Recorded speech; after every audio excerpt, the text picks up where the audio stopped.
Welcome to all, स्वागत है आप सभी का। तो आज हम आ गए हैं सॉल्यूशंस का लेक्चर नंबर 4 लेकर। तो आज हम क्या पढ़ेंगे? आज हम पढ़ेंगे भैया हेनरीज लॉ के बारे में। हेनरीज लॉ के बारे में। अच्छा, कल हमने क्या पढ़ा था? कल हमने पढ़ा था कि solubility of solid in liquid, लेकिन आज हम क्या पढ़ेंगे? Solubility of gas in liquid. तो हेडिंग क्या बनाएंगे? Solubility solubility of gas in liquid. Gas in liquid यानी जो आज हमारा सॉल्यूट होगा वो कौन होगा? गैस। तो गैस की सॉल्युबिलिटी हम देखेंगे। गैस की सॉल्युबिलिटी हम किसके अंदर देखेंगे? लिक्विड के अंदर। अच्छा, अब देखना कि जो हमारी अलग अलग टाइप की जो गैसेस होती हैं वो पानी के अंदर अलग अलग सॉल्युबिलिटी शो करती हैं। हाँ, लेकिन जो सॉल्युबिलिटी होती है वो किन किन चीजों पर डिपेंड करती है? सॉल्युबिलिटी देखो, हमने कल पढ़ा था कि सॉल्युबिलिटी नेचर ऑफ सॉल्यूट पर डिपेंड करेगी। हाँ, सॉल्युबिलिटी नेचर ऑफ सॉल्वेंट पर डिपेंड करेगी। और यहां पर आज हम दो मेन फैक्टर पर बात करेंगे जिस पर गैस इन लिक्विड की सॉल्युबिलिटी किस पर डिपेंड करेगी। देखो, एक यहां पर पहला मेन फैक्टर आएगा, वो आएगा प्रेशर, और दूसरा आएगा टेम्परेचर, है ना। पहला क्या आएगा यहां पर? प्रेशर। पहला आएगा प्रेशर और दूसरा होगा हमारा टेम्परेचर, है ना। यानी कोई भी गैस जो है सॉल्यूशन, कोई भी गैस जो है वो लिक्विड के अंदर कितना डिजोल्व होगी, ये इन दो फैक्टर पर डिपेंड करेगा। अच्छा, अब भैया हमने कल पढ़ा था कि जो सॉलिड इन लिक्विड सॉल्यूशन हम सॉलिड इन लिक्विड पढ़ रहे थे, है ना, सॉलिड इन लिक्विड सॉल्यूशन। तो हमने वहां पर क्या देखा था कि सॉलिड पर प्रेशर का कोई भी इफेक्ट नहीं होता है। क्यों? क्योंकि वहां पर सॉलिड जो थे वो इनकंप्रेसिबल थे, है ना। जब हम सॉलिड पर प्रेशर लगाते हैं तो प्रेशर लगाने से वो कंप्रेस नहीं होंगे, मतलब सॉल्यूशन के अंदर जो डिजोल्व नहीं होंगे लिक्विड के अंदर। लेकिन जब मैं गैस पर प्रेशर लगाऊंगा, जब मैं गैस पर प्रेशर लगाऊंगा तो प्रेशर बढ़ाऊंगा ना, तो मैं क्या होगा? इसका वॉल्यूम डिक्रीज करेगा और जो गैस है वो लिक्विड के अंदर डिजोल्व कर जाएगी। तो गैस क्या है? लिक्विड के अंदर डिजोल्व कर जाएगी। तो अब इसी चीज को हमारे हेनरी भाई साहब आए थे। हेनरी एक बहुत बड़े साइंटिस्ट थे। तो उन्होंने इसी चीज को एक्सपेरिमेंट किया था, इसी चीज का, कि जो गैस इन लिक्विड होती है, solubility of gas in liquid, उस पर प्रेशर का क्या इफेक्ट होता है। ठीक है, तो यहां पर क्या डालेंगे? एक एक्सपेरिमेंट किया था हेनरी ने। उसमें क्या किया था? उन्होंने एक चैम्बर लिया था, एक चैम्बर लिया था, और जो कि चैम्बर कैसा था? ऊपर से खुला हुआ था। और इस चैम्बर पर क्या लगा दी थी उन्होंने? एक पिस्टन लगा दी थी, है ना। ये वो वाली पिस्टन नहीं है भाई साहब, कहीं तुम वो वाली पिस्टन समझ रहे लगता है ना कि बात बात में पिस्टन टाल है, नहीं, वो वाली पिस्टन नहीं है। तो ये इन्होंने क्या लगाई थी? यहां पर एक पिस्टन लगाई हुई थी, और इस पिस्टन ने क्या था कि इस चैम्बर को पूरी तरह से पैक किया हुआ था, है ना। ये पिस्टन जो थी इस पूरे चैम्बर को क्या है? पूरी तरह से पैक कर रही थी। तो यहां पर क्या है? इस चैम्बर में नीचे मान लो सॉल्यूशन है, नीचे हमारा सॉल्यूशन है, और ये जो सॉल्यूशन होगा वो किसका सॉल्यूशन होगा? ये जो सॉल्यूशन होगा वो लिक्विड और गैस का सॉल्यूशन होगा। यानी इस सॉल्यूशन के अंदर क्या होगा? लिक्विड होगा और गैस होगी, गैस के पार्टिकल्स होंगे इस सॉल्यूशन के अंदर। अच्छा, और ये जो खाली जगह है, ये जो खाली जगह है, यहां पर क्या होगा? खाली जगह में क्या होता है? गैस होती है, तो यहां पर भी गैस के पार्टिकल्स होंगे, यहां पर भी क्या होंगे? गैस के पार्टिकल्स होंगे। ठीक है, हाँ, यहां पर क्या होंगे? गैस के पार्टिकल्स होंगे।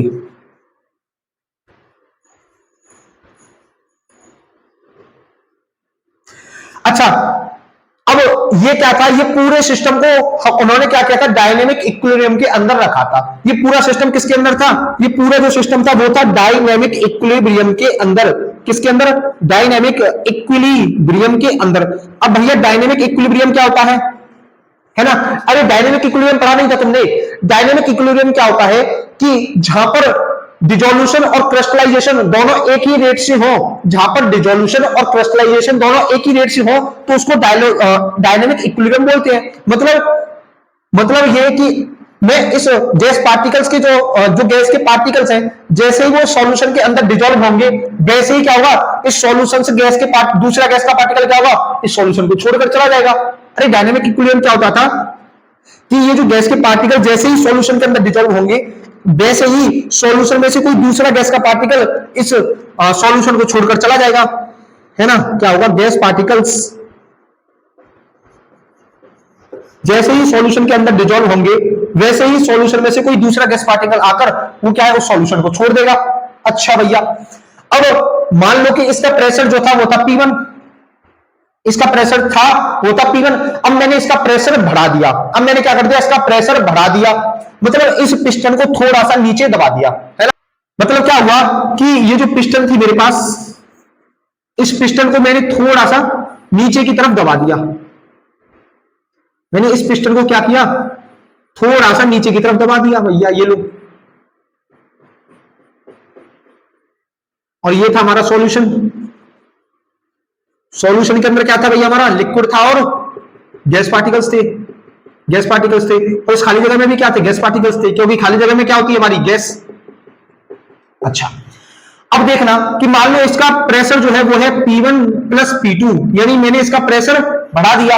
अब जब मैं इसका प्रेशर बढ़ाऊंगा भाई साहब, तो यहां पर होगा क्या, यहां पर होगा क्या, यहां पर होगा ये कि ये जो गैस के पार्टिकल्स हैं ये इस सॉल्यूशन के अंदर आकर डिसॉल्व होने, मतलब कि ये जो गैस के पार्टिकल्स हैं प्रेशर लगने की वजह से इन गैस के पार्टिकल्स पर प्रेशर लगेगा तो ये इस सॉल्यूशन के अंदर आने लगेंगे।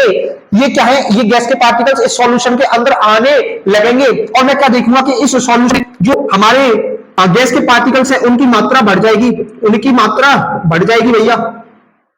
अरे भैया, यहां पर जो इस सॉल्यूशन के अंदर जो गैस के पार्टिकल्स थे, अब यहां पर क्या है, गैस के पार्टिकल की संख्या बढ़ गई। क्यों, क्योंकि मैंने प्रेशर बढ़ा दिया, मैंने यहां पर क्या प्रेशर बढ़ा दिया। मतलब कि मैं प्रेशर बढ़ाता हूं, प्रेशर को अगर मैं बढ़ाता हूं तो solubility of gas, solubility of gas बढ़ेगा, सॉल्युबिलिटी ऑफ गैस बढ़ेगा।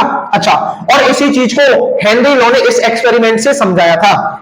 क्या समझाया था हेनरी लॉ ने, हेनरी ने बताया था हमें, इसी चीज को हमें क्या है हेनरी ने एक्सपेरिमेंट से समझाया था। और हेनरी भाई साहब ने क्या बोला था, हेनरी भाई साहब ने ये बोला था कि as we increase pressure solubility of gas in liquid increases। वैसे ही क्या होगा, गैस की जो सॉल्युबिलिटी है लिक्विड के अंदर वो इंक्रीज होने लगेगी, इंक्रीज होने लगेगी। यहां तक नोट कीजिए इसको, यहां तक नोट करेंगे बढ़िया तरीका से। तो अब क्या था कि उसी टाइम पर हमारे एक साइंटिस्ट थे डेल्टन, तो डेल्टन ने भी इसी चीज के बारे में एक बात कही थी। अब देखो क्या था कि जब कोई साइंटिस्ट, जो पुराने जमाने के साइंटिस्ट थे, जब कोई बात कहता था, कोई साइंटिस्ट ने कोई स्टेटमेंट देता था तो उसको काटने के लिए कोई दूसरा साइंटिस्ट तैयार बैठा रहता था।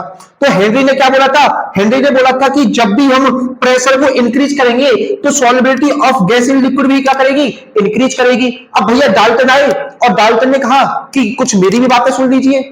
तो डाल्टन ने बताया कि मान लो, इमेजिन करो केवल कि हम एक चैम्बर लें और उस चैम्बर के अंदर हम चाहे ऑक्सीजन भर दें, उस चैम्बर को ऑक्सीजन से फिल कर दें। अच्छा, अब गैस है भैया, तो गैस क्या है, सभी डायरेक्शंस में घूमती रहती है, बिल्कुल घूमती है भैया। और जब डायरेक्शन में घूमेगी किसके साथ घूमती है, हाई काइनेटिक स्पीड के साथ।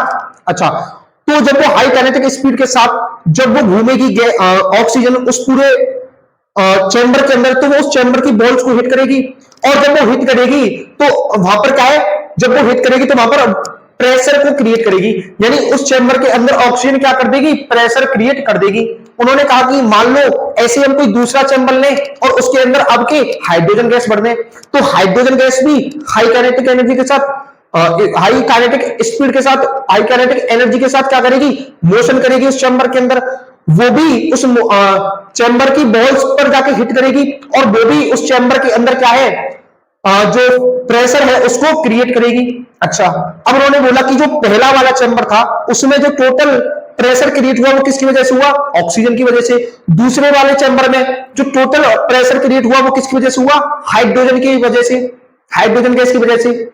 अच्छा भैया, तो इसी को डाल्टन ने क्या बोला, इसी को डाल्टन ने बोला कि मान लो अब हम हाइड्रोजन और ऑक्सीजन को दोनों को एक ही चैम्बर में रख दें, दोनों को एक ही चैम्बर में रख दें, तो दोनों गैसेस क्या है उस चैम्बर की बॉल्स पर जाकर हिट करेंगी और अब के जो टोटल प्रेशर आएगा वो हाइड्रोजन की वजह से भी आएगा और ऑक्सीजन की वजह से भी आएगा, मतलब उसका partial amount of pressure oxygen की वजह से आएगा और partial amount of pressure hydrogen की वजह से आएगा। मतलब उन्होंने क्या कहा था, डाल्टन ने सिंपल सी बात कही थी कि हमारे पास चेंबर में हमेशा एक ही गैस तो रहेगी नहीं, हमारे पास कई तरह की गैसेस रहेंगी, तो उसमें क्या है कि हर गैस की वजह से पार्शियल प्रेशर होगा। उस जो चेंबर है या फिर कोई बॉक्स है उसके अंदर जो टोटल प्रेशर होगा वो उसमें प्रेजेंट सभी गैसेस की वजह से होगा, और सभी गैसेस का क्या है, अलग अलग पार्शियल प्रेशर होगा।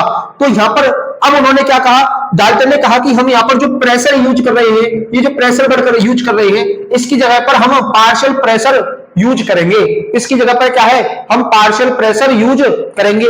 और इस बात से जो है हमारे हेनरी भाई साहब भी क्या हो गए थे, डाल्टन की बात से सहमत हो गए थे। वो भी क्या है, इसकी जो डाल्टन की बात थी उससे हेनरी भाई साहब भी सहमत हो गए थे। तो इसलिए उन्होंने एक लॉ दे दिया जिसको नाम दिया उन्होंने हेनरीज लॉ, है ना, क्या नाम दिया उन्होंने, हेनरीज लॉ। तो पार्शियल प्रेशर क्या है, पार्शियल प्रेशर ये होता है कि हमारे पास एक चैम्बर में दो गैसेस है, तो उसमें से उस टोटल प्रेशर में से एक पोर्शन प्रेशर का कोई एक गैस लगा रही होगी और दूसरा प्रेशर क्या है, कोई दूसरी गैस लगा रही होगी। मतलब सभी गैसेस की वजह से, दोनों गैसेस की वजह से वो क्या है, प्रेशर आएगा, उसको हम पार्शियल प्रेशर बोलते हैं। अब हेनरीज लॉ क्या कहता है, Henry's law, Henry's law, Henry भाई साहब ने क्या बोला था, यहां पर डाल्टन की बात को सुनकर इन्होंने बोला था कि the partial pressure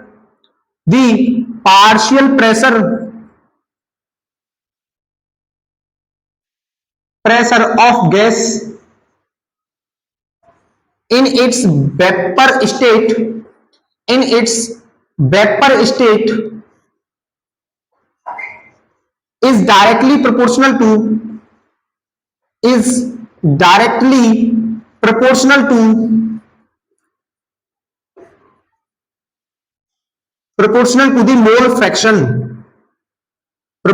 the mole fraction, यानी जो हमारा पार्शियल प्रेशर होता है किसी भी गैस का उसके वेपर स्टेट में, वो क्या है, डायरेक्टली प्रोपोर्शनल होता है मोल फ्रैक्शन के, यानी partial pressure is directly proportional to the mole fraction, partial pressure is directly proportional to mole fraction. यहां तक समझ आया। और जब हम किसी भी प्रोपोर्शनलिटी सिंबल को हटाते हैं तो वहां पर एक प्रोपोर्शनलिटी कांस्टेंट आता है, तो यहां पर क्या आएगा, KH, यहां पर KH क्या है, KH है हेनरीज कांस्टेंट। सभी टर्म को लिख देता हूं, यहां पर P क्या है इस फॉर्मूले में, यहां पर P है पार्शियल प्रेशर,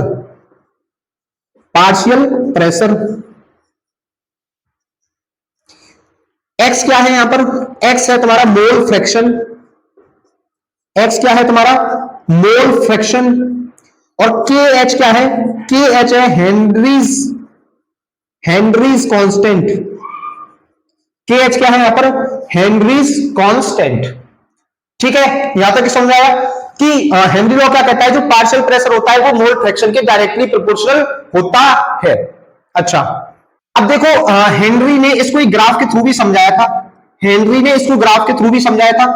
इधर क्या लिया था, प्रेशर लिया था HCl पर टॉर क्या है, प्रेशर की एक यूनिट है।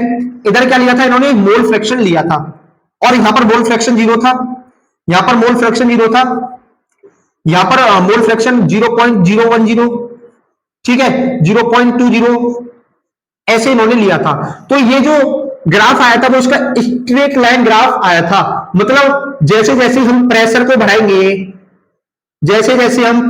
बढ़ाएंगे तो हमारा मोल फ्रैक्शन जो है मोल फ्रैक्शन बढ़ेगा, है ना, प्रेशर को बढ़ाएंगे तो मोल फ्रैक्शन बढ़ेगा। ये हमारा किसने कहा था, ये हमारा हेनरी भाई साहब ने इस ग्राफ को बताया था, है ना, ये ग्राफ हेनरी भाई साहब ने दिया था। तो इसको नोट कीजिए बढ़िया तरीका से। यहां तक यहां पर क्या है कि जो हेनरी कांस्टेंट की जो वैल्यू होती है, KH की जो वैल्यू होती है वो डिफरेंट गैसेस के लिए डिफरेंट होती है ना। KH, वैल्यू ऑफ KH ऐसे लिखो, value of KH is different for different gases at constant temperature। अगर मैं टेम्परेचर को क्या रख रहा हूं, कांस्टेंट रख रहा हूं तो मेरी जो डिफरेंट गैसेस की जो हेनरी कांस्टेंट की वैल्यू है वो क्या आती है, डिफरेंट आती है। अब जैसे देखो मतलब जो अगर मैं किसी भी गैस का डिफरेंट टाइप की गैसेस का क्या है, पार्शियल प्रेशर डिफरेंट होगा, पार्शियल प्रेशर डिफरेंट होगा, मतलब जो अलग अलग गैसेस हैं उनके पानी के अंदर सॉल्युबिलिटी भी अलग अलग होगी। जैसे हाइड्रोजन सॉरी ऑक्सीजन जो है वो पानी के अंदर कम घुलती है, कम डिजोल्व करती है, लेकिन वहीं पर HCl जो है वो पानी के अंदर ज्यादा डिजोल्व कर जाती है। तो ये किस पर डिपेंड करता है, नेचर पर डिपेंड करता है, ठीक है। अच्छा, और एक चीज याद रखो, हमने क्या पढ़ा था अभी, हमने पढ़ा था कि जो हमारा पार्शियल प्रेशर होता है वो किसके इक्वल होता है, KH into x, KH into x के इक्वल। अगर मैं यहां से हेनरी कांस्टेंट की वैल्यू निकालना चाहूं तो वो कितनी आएगी, KH is equal to P upon K X. अच्छा, अब मैं यहां पर क्या रखूं, है ना, अगर मैं यहां पर प्रेशर को क्या कर दूं, कांस्टेंट कर दूं, अगर मैं प्रेशर को मैं क्या कर दूं, कांस्टेंट कर दूं, तो हेनरी कांस्टेंट जो है वो इनवर्सली प्रोपोर्शनल होगा मोल फ्रैक्शन के, इनवर्सली प्रोपोर्शनल होगा मोल फ्रैक्शन के। मतलब क्या होगा, जैसे जैसे मैं मोल फ्रैक्शन की वैल्यू बढ़ाऊंगा, तो उसकी सॉल्युबिलिटी बढ़ेगी, उसकी बढ़ेगी। अच्छा, और उसका जो हेनरी कांस्टेंट है वो कम होगा, उसका हेनरी कांस्टेंट क्या है, कम होगा। अगर मान लो कि मेरा मोल फ्रैक्शन कम है तो उसकी सॉल्युबिलिटी भी कम, लेकिन उसका हेनरी कांस्टेंट क्या होगा, ज्यादा होगा, उसका हेनरी कांस्टेंट क्या होगा, ज्यादा होगा, है ना। हाँ, यहां तक समझ आया ये। अच्छा, तो यहां पर अगर मान लो कि मैं कहूं टेम्परेचर पर कैसे डिपेंड करता है ये, अगर मैं टेम्परेचर अगर मैं बढ़ाता हूं तो हेनरी कांस्टेंट की वैल्यू बढ़ेगी, और सॉल्युबिलिटी ऑफ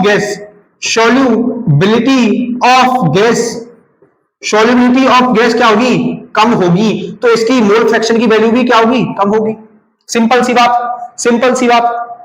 अच्छा, अब अगर मैं आपसे एक क्वेश्चन पूछूं कि आपके पास एक तालाब है, दो तालाब है आपके पास, ठीक है, तो एक तालाब के अंदर गर्म पानी है और एक तालाब के अंदर ठंडा पानी है, तो मछली कौन से तालाब में ज्यादा कंफर्टेबल फील करेगी, ये क्वेश्चन है आपके पास।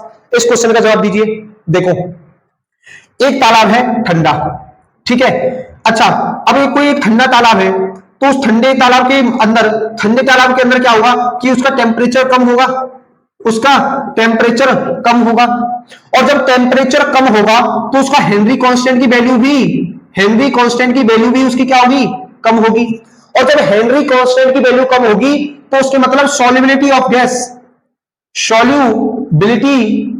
गैस उसकी ज्यादा होगी, मतलब उसके अंदर गैस जो है वो ज्यादा डिजोल्व होगी, मतलब वैल्यू ऑफ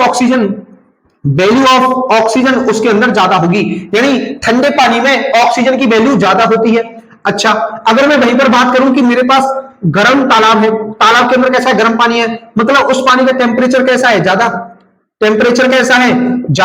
तो उसकी हेनरी कांस्टेंट की वैल्यू भी क्या होगी, ज्यादा, क्योंकि हेनरी कांस्टेंट की वैल्यू टेम्परेचर के डायरेक्टली प्रोपोर्शनल होती है।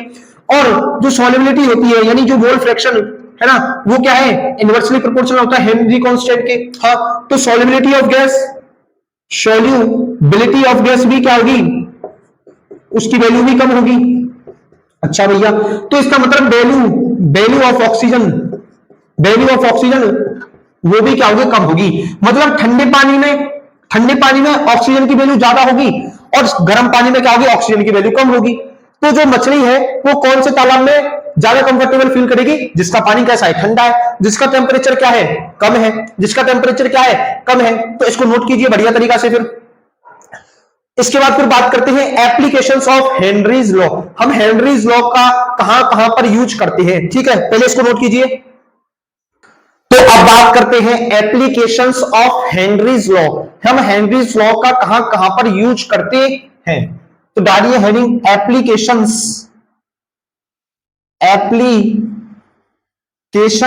Of Henry's law.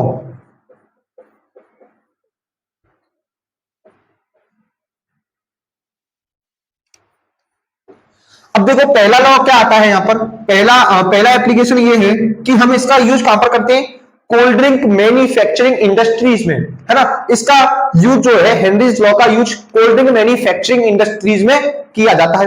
अच्छा, अब आपने देखा होगा कि आप सब लोग कोल्ड ड्रिंक पीते हो, तो आपने कभी सोचा कि कोल्ड ड्रिंक कैसे बनाई जाती है?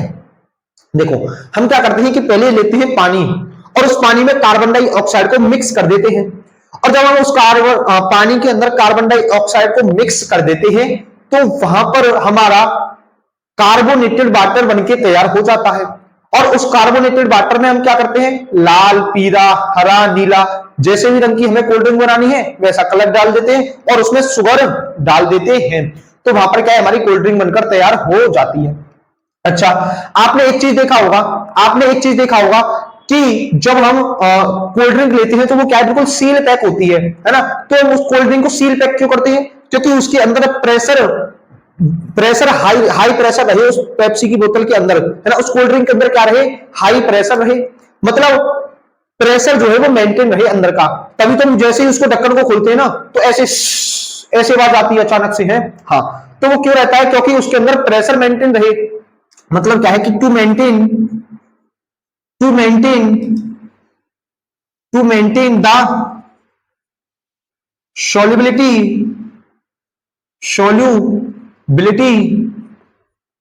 of CO2 in soft drinks। मतलब यही है कि अगर मैं प्रेशर बढ़ाऊंगा तो मोल फ्रैक्शन ऑफ CO2 मतलब सॉल्युबिलिटी ऑफ CO2 भी बढ़ेगी, मतलब CO2 भी बढ़ेगी, मतलब जो पानी के अंदर कार्बन डाइऑक्साइड है वो ज्यादा मात्रा में डिसॉल्व होगी। हाँ, तो इसीलिए हम क्या है, इस हेनरी लॉ का यहां पर क्या है, यूज करते हैं कोल्ड ड्रिंक मैन्युफैक्चरिंग में। अच्छा, अब जैसे अगर मान लो कि मेरे पास कोल्ड ड्रिंक जो है वो गर्म कोल्ड ड्रिंक है, मतलब उसका टेम्परेचर कैसा है, उसका टेम्परेचर है ज्यादा। जब उसका टेम्परेचर है ज्यादा तो उसकी मोल जो हमारी हेनरी कांस्टेंट की वैल्यू होगी वो भी ज्यादा होगी, है ना? हाँ, तो मोल फ्रैक्शन क्या होगा, CO2 का मोल फ्रैक्शन जो होगा CO2 का वो कम होगा। मोल फ्रैक्शन क्या होगा, CO2 का वो कम होगा, मतलब उसमें कार्बन डाइऑक्साइड पानी के अंदर कम डिसॉल्व होगी, है पानी के अंदर कार्बन डाइऑक्साइड कम डिसॉल्व होगी। तो यहां पर क्या है कि उसका टेस्ट हमें उतना अच्छा नहीं आएगा जो गर्म कोल्ड ड्रिंक होती है। अच्छा, अगर मान लो कि मैं टेम्परेचर कम कर दूं तो उसके अंदर मोल फ्रैक्शन की जो हमारी हेनरी कांस्टेंट की वैल्यू है वो भी डिक्रीज होगी, तो मोल फ्रैक्शन ऑफ CO2 क्या होगा, वो इंक्रीज करेगा। मतलब आपने देखा होगा कि जो ठंडी कोल्ड ड्रिंक जो होती है वो हमें ज्यादा टेस्टी लगती है। क्यों? क्योंकि उनके अंदर जो कार्बन डाइऑक्साइड है वाटर के अंदर वो ज्यादा मात्रा में डिसॉल्व हो जाती है। लेकिन जो गर्म कोल्ड ड्रिंक्स होती हैं उनमें क्या है ज्यादा कार्बन डाइऑक्साइड ज्यादा मात्रा में डिसॉल्व नहीं होती है। जैसे आपने देखा होगा कि आप ठंडी बोतल को जब कभी खोलते हो तो उसके अंदर से ऐसी आवाज निकलती है, लेकिन आप वहीं गर्म कोल्ड ड्रिंक को खोलिए तो इतनी आवाज वहां से नहीं निकलेगी। ठीक है, हाँ। तो अब इसका दूसरा यूज कहां पर है, हेनरी लॉ का दूसरा यूज कहां पर करते हैं हम? दूसरा करते हैं स्कूबा ड्राइवर्स में, यानी जो स्कूबा ड्राइवर्स होते हैं ना, हाँ। अब स्कूबा ड्राइवर्स मतलब भैया, स्कूबा ड्राइवर्स वो होते हैं जो डीप ओशियंस में जाते हैं। जैसे अभी आपने देखा होगा कि हमारी जो द्वारका नगरी है जहां पर श्री कृष्ण जी रहते थे वो अभी हमें समुद्र के अंदर मिली है। तो वहां पर क्या है, नरेंद्र मोदी जी उसके दर्शन करने गए थे, बिल्कुल एकदम मास्क लगाकर। तो अब एक चीज देखना कि जब भी हम पानी में एंटर करते हैं तो वहां पर हमारी बॉडी पर जो प्रेशर है वो बढ़ जाता है, यानी हमारे एटमॉस्फेयर का प्रेशर कितना है, 1 एटमॉस्फेरिक प्रेशर के इक्वल। तो जब हम यहाँ पर हवा में चलते हैं तो हमें उतना ज्यादा तकलीफ नहीं होती है, लेकिन जब हम पानी के अंदर जाएं तो वहां पर हमें चलने में क्या है, बहुत ज्यादा तकलीफ होती है, हमें बहुत ज्यादा फोर्स लगानी पड़ती है। क्यों? क्योंकि पानी भी हम पर अपोजिट डायरेक्शन में फोर्स लगा रहा होता है। जब हम पानी के अंदर जाते हैं तो पानी हमारे ऊपर क्या है, फोर्स लगाता है, और किस डायरेक्शन में, अपोजिट डायरेक्शन में। अच्छा, अब आपने देखा होगा कि जो स्कूबा ड्राइवर्स होते हैं वो अपने पीछे सिलेंडर टाइप का भाग के जाते हैं। हाँ, तो अब सोचो कि उस सिलेंडर के अंदर प्योर ऑक्सीजन होती होगी, है? अरे भैया, अगर उसके अंदर प्योर ऑक्सीजन रहेगी तो वो सिलेंडर स्टेबलाइज ही नहीं रहेगा, उसके बस्ट होने के चांसेस ज्यादा रहेंगे। तो इसलिए उसको स्टेबलाइज करने के लिए हम ऑक्सीजन के साथ साथ हीलियम भी डालते हैं उसके अंदर, कितनी 11.2%, और उसके अंदर हम नाइट्रोजन भी डालते हैं 56% के आसपास, और उसमें ऑक्सीजन कितनी मात्रा में होती है, 32% में। है ना।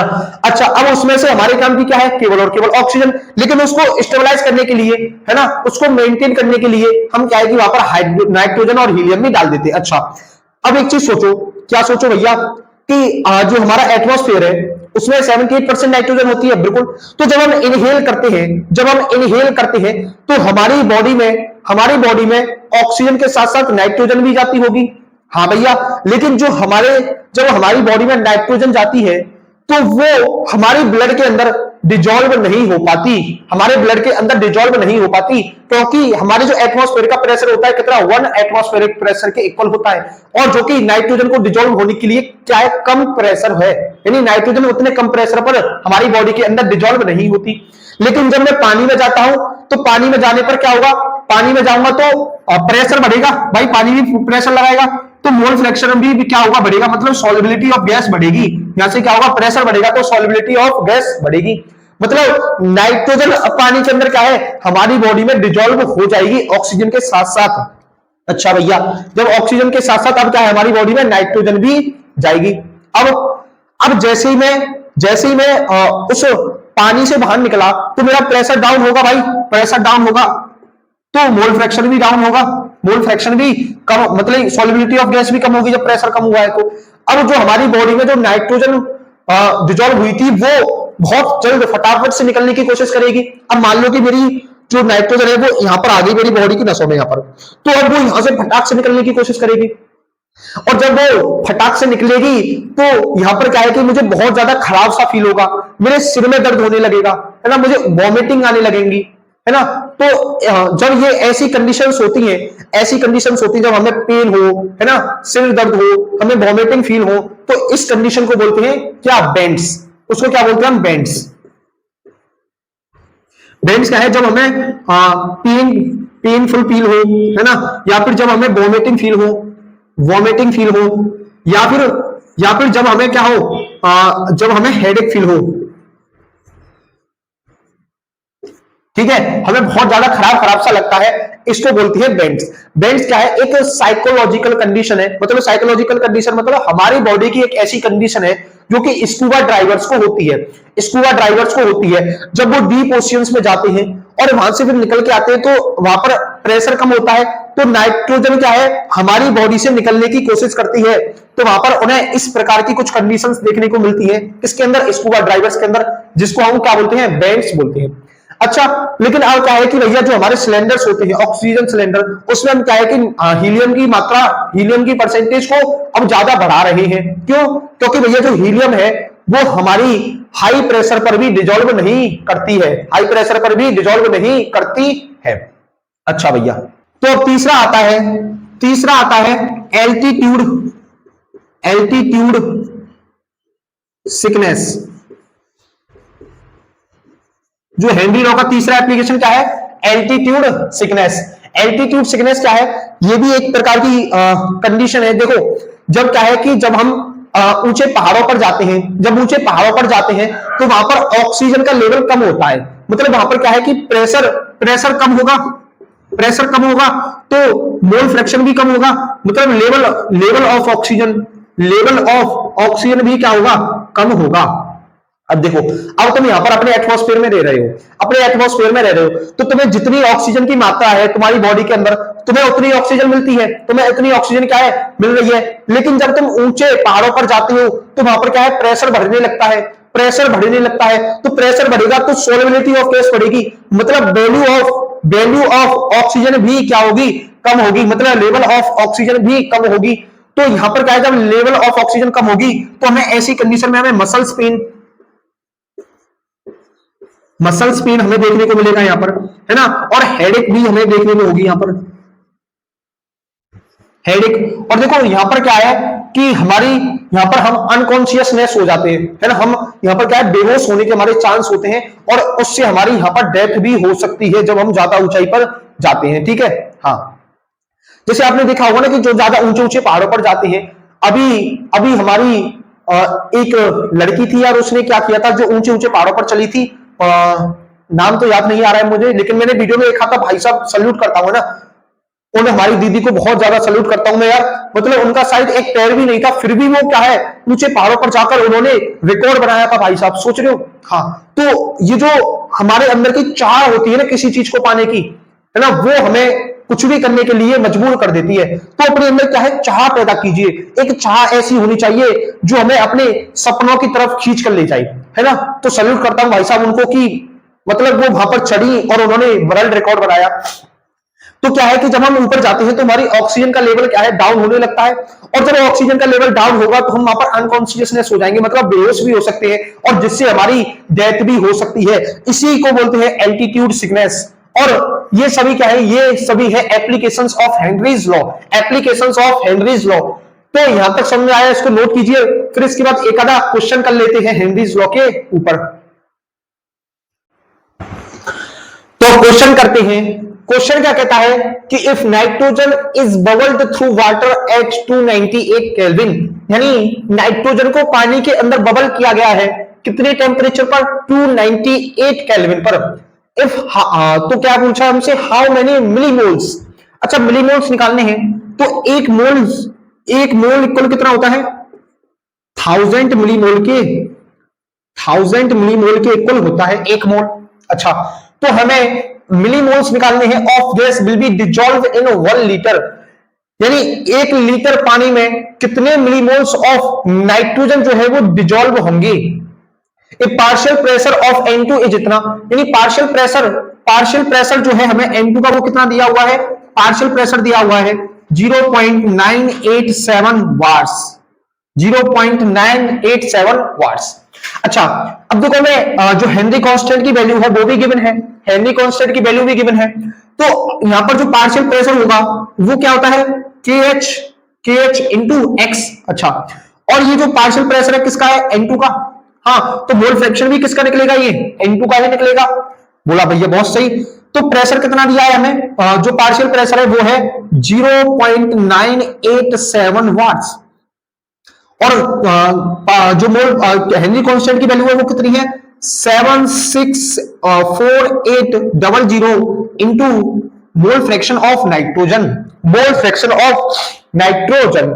और मैं मोल फ्रैक्शन ऑफ नाइट्रोजन अगर मैं निकालूं तो वो कितना आएगा, 0.987 अपॉन 764,800, है ना। हाँ, तो ये किसके इक्वल होगा, 1.29 इंटू 10⁻⁻5 के इक्वल। ये क्या है, ये इतने मोल फ्रैक्शन होगा, ये किसका, नाइट्रोजन का। अच्छा, ये किसके अंदर, 1 लीटर पानी के अंदर जो मोल फ्रैक्शन है वो कितना होगा, नाइट्रोजन का इतना होगा भैया। अब देखो, अब हमने मोल फ्रैक्शन निकाल लिया। मोल फ्रैक्शन क्या होता है, मोल फ्रैक्शन क्या होता है, number of moles of solute, और सॉल्यूट क्या है यहाँ पर, नाइट्रोजन, तो number of moles of N2 upon के total moles of solution. Solution में क्या होता है, number of moles of N2 plus number of moles of water. अच्छा, और नंबर ऑफ मोल्स कितने निकले हमारे, 1.29 इंटू 10⁻⁻5।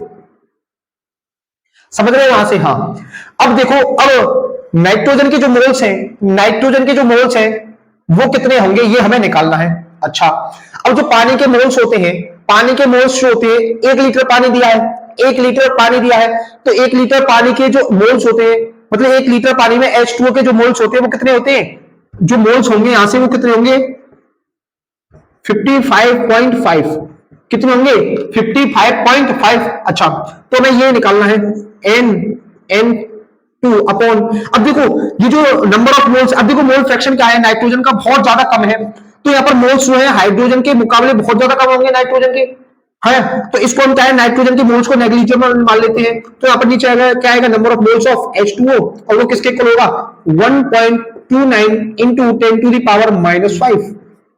अच्छा, और हमें नंबर ऑफ मोल्स दिया हुआ है, नंबर ऑफ मोल्स हमें दिया हुआ है हाइड्रोजन का कितना है, 55.5, तो इसको हम इधर ट्रांसफर कर दें, इधर क्रॉस मल्टीप्लाई कर दें, तो ये कितना होगा, N2 जो होगा वो किसके इक्वल होगा, 1.29 इंटू 10⁻⁻5 इंटू 55.5, है ना। हाँ, तो अब इसको जब सॉल्व करूंगा मैं, तो यहां से अगर मैं नंबर ऑफ मोल्स निकालूंगा वो कितना आएगा, यहां से कितना निकल के आएगा, तो ये जो है ये आएगा 7.16 इंटू 10⁻⁻4 मोल्स जो होंगे वो किसके होंगे, नाइट्रोजन के होंगे 1 लीटर पानी के अंदर। यानी 7.16 into 10 to the power 4 moles जो है नाइट्रोजन के होंगे किसके अंदर, पानी के अंदर। 1 लीटर पानी में इतने मोल्स होंगे। देखो यही तो पूछा था, how many millimoles of gas will be dissolve in 1 litre of water, इतना होगा। तो नोट कीजिए इसको, नोट कीजिए। तो अगला सवाल क्या कहता है, और ये जो सवाल है भैया ये जेई में आया हुआ सवाल है, ये जेई में पूछा गया है, ये 2009 में पूछा गया था शायद।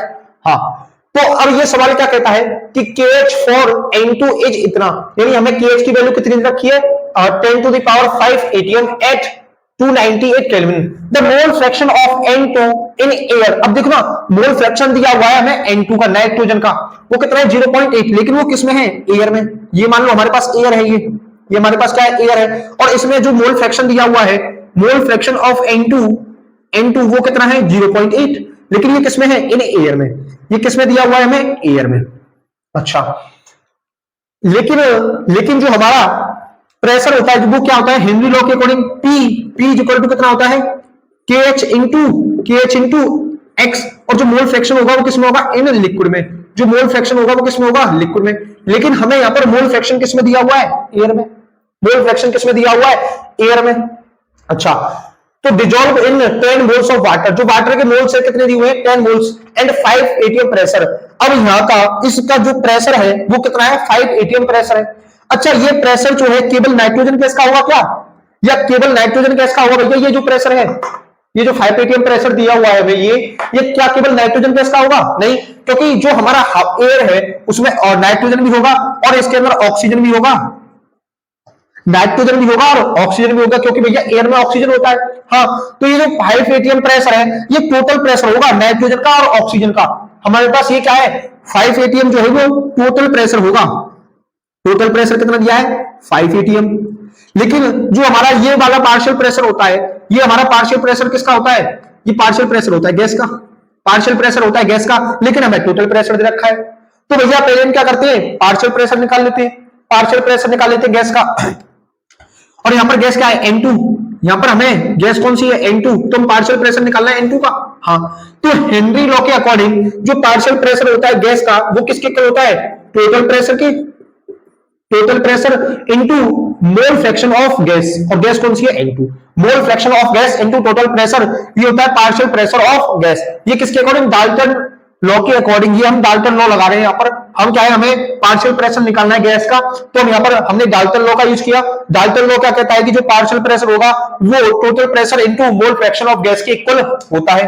अच्छा, अब हमें पार्शियल प्रेशर निकालना है। टोटल प्रेशर कितना है हमारा, टोटल प्रेशर है 5 atm का, 5 atm का।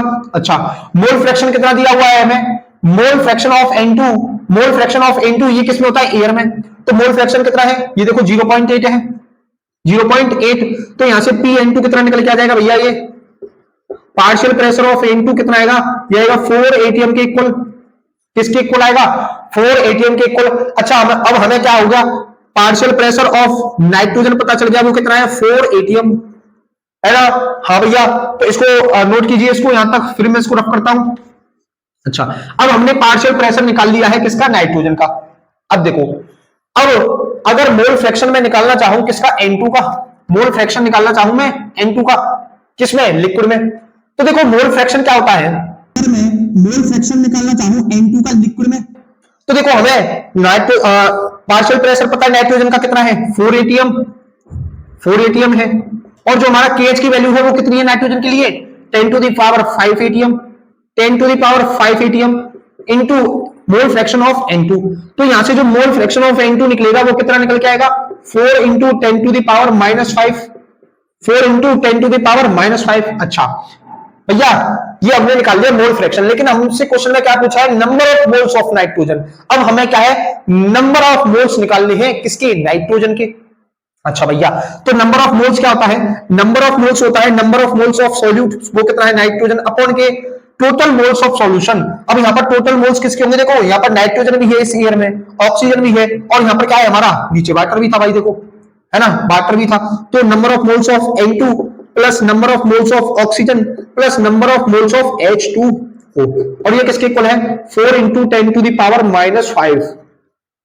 अब यहां से एक चीज समझो कि जो हमारा मोल फ्रैक्शन है नाइट्रोजन का वो बहुत ज्यादा कम है, बहुत ज्यादा कम है। तो यहाँ पर नाइट्रोजन और ऑक्सीजन के जो हमारे जो मोल्स होंगे वो क्या है, बहुत ज्यादा कम होंगे हाइड्रोजन के जो पानी के मुकाबले, H2O के मुकाबले। तो मैं क्या है इन दोनों की मोल्स को नेग्लिजिबल कर दूं, नेग्लिजिबल कर दूं है, तो हमारा जो मोल फ्रैक्शन आएगा वो किसके इक्वल आएगा, यहां से जो हमारा मोल फ्रैक्शन आएगा वो आएगा N अपॉन NH2O और 4 इंटू 10 टू द पावर -5।